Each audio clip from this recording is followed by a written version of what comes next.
My name is Erin Postumus, and on behalf of the USA National Phenology Network, I'm pleased to share with you some of the data and data products that we have available for wildlife managers. I'm recording this in Tucson, Arizona, which is located on the traditional homelands of the Tohono O'odham Nation and Pascua Yaqui tribe. So phenology is simply the timing of life cycle events of plants and animals and their relationship to the climate. So we could think about phenology as when leaves start breaking bud on a tree, when flowers and fruits are available, when birds migrate, or when insects emerge. And phenology has applications to a variety of different fields. So we can use phenology to understand mismatches between plants and pollinators, understand crop phenology, so knowing when different crops should be planted and harvested, knowing about wildfire risk in terms of the fuel load, how long the growing season has been, as well as when things start senescing and drying out as an indicator of fire risk.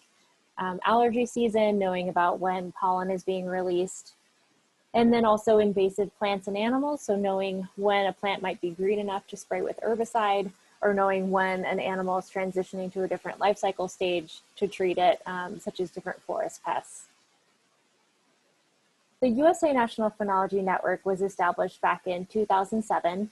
There's an understanding that phenology is a great indicator of climate change. It's something that's easy to observe and document. So we were established to collect, store, and share phenology information across the country. We have 4 different objectives: advance science, inform decisions, communicate and connect, and create an equitable and inclusive network. And the one I'm going to be talking about with you today is the informed decisions objective. So we have a number of different phenology data and data products that are useful for wildlife managers. The first is our observed phenology data to help people understand things like the habitat resources that are available.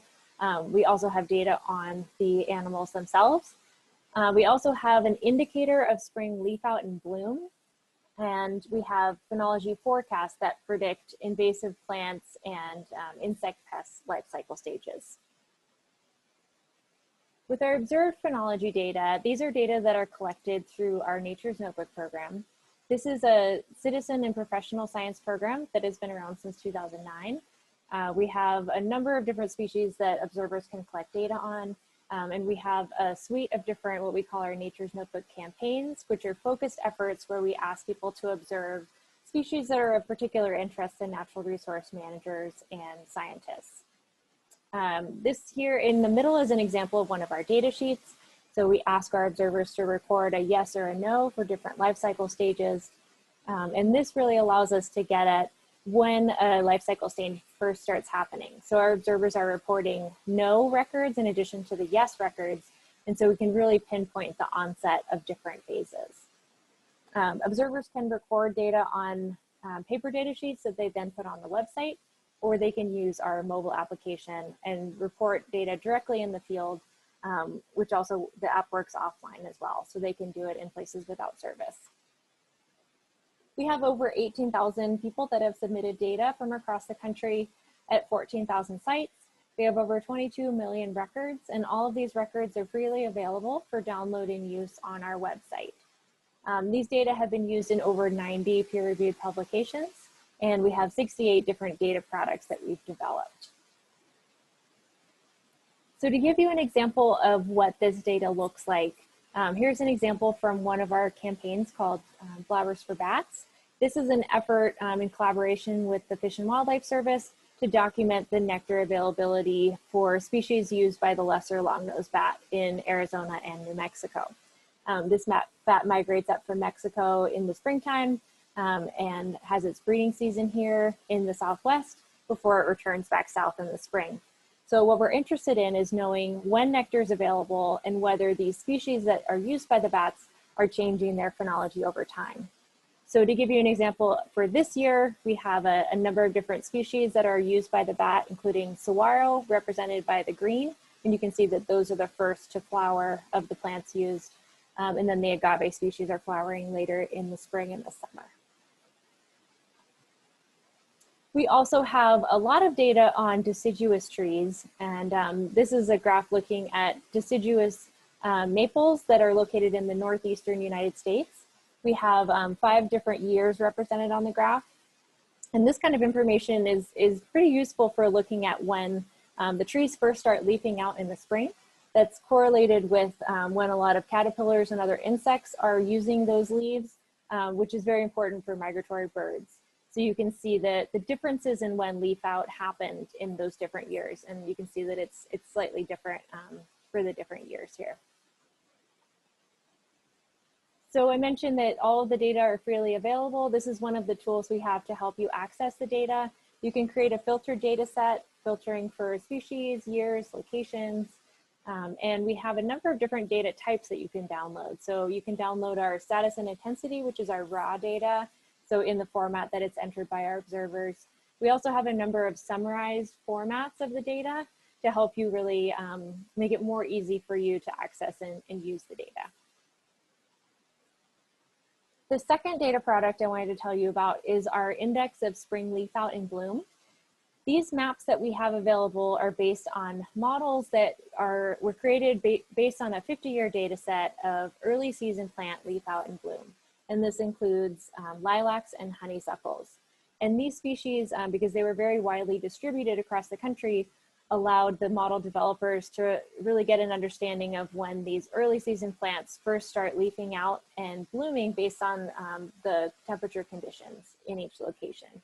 So we've created maps based on these models that will tell you for a 2.5 kilometer pixel anywhere in the country when we predict early season plants will leaf out and bloom based on the amount of heat that's accumulated in that location. We've also created an anomaly map which compares this year to a long-term average of 1981 to 2010. So this tells you how early or late this year was compared to that long-term average. So the locations in dark red show places where it was 20 days or more earlier this year than a long-term average. And we've also this year started to create maps showing how unusual or typical the spring is this year. So the locations in dark green on this map show places where we're seeing a spring that's the earliest in a 40-year record. So this is a spring that is much earlier than any spring we've seen before in that period. And then the purple locations are places where it's a very late spring and one that we haven't seen that late in that 40-year period. So we've applied the spring indices in different ways. We've looked at how the spring index is doing in national parks and national wildlife refuges. We have a tool on our Fish and Wildlife website at fws.usa-NPN.org that allows you to click on any refuge in the country and see the current status of spring for this year, as well as information about the historical change over the last century. So if you click on a refuge for, here in this example is Canaan Valley National Wildlife Refuge, you can see that over the refuge, spring arrived an average of 10.7 days earlier this year than it did over that long-term average. And you can click on the different pixels to get more information about the value for those pixels. We also did a study looking at how recent decades line up to this century of springs, to see whether spring is shifting to be earlier in recent decades compared to that long-term period. And you can see on the map here, the refuges represented in red are those that are seeing very early springs in recent decades. And then the gray dots indicate those that aren't really changing much in recent decades. So again, you can click on one of the refuges on this tool and get more information about how things are changing. The time series represents the spring leaf out over a period of 20 years. You can also get information in the context of migratory flyways. So Canaan Valley is in the Atlantic flyway. And in that flyway, we saw that northern latitudes actually were seeing a much earlier spring than the southern latitudes. So it's really changing inconsistently across that flyway. A number of researchers led by Mayor and colleagues looked at how the spring index lined up with different migration of different birds.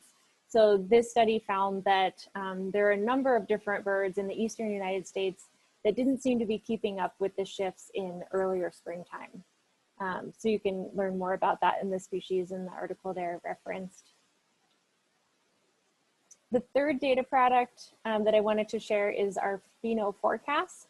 So we have these forecasts available for 13 different species of insect pests and an invasive plant, bufflegrass. So these forecasts are based on accumulated growing degree days, which basically is the amount of temperature that has accumulated over a set period.